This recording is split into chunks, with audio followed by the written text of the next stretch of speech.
अस्सलामु अलैकुम वरहमतुल्लाहि वबरकातुहू। मेरे मोहतरम दोस्तों, सैयदना अबी हुरैरा रज़ी अल्लाह ताला अन्हु से रवायत है,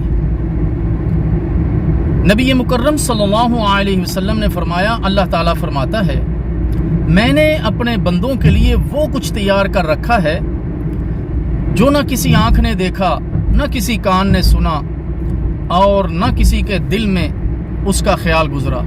सही बुखारी। अल्लाह ताला जल्ला शानहू का ये फरमान कि मैंने अपने बंदों के लिए वो कुछ तैयार कर रखा है। अल्लाह के बंदे कौन हैं? जो अल्लाह ताला जल्ला शानहू की इताअत करते हैं और प्यारे नबी सल्लल्लाहु अलैहि वसल्लम की इताअत करते हैं। मेरे मोहतरम दोस्तों, हमें चाहिए कि हम अल्लाह ताला जल्ला शानहू की इताअत करें और प्यारे नबी सल्लल्लाहु अलैहि वसल्लम की इताअत करें। इसी के अंदर दीन और दुनिया की कामयाबी है।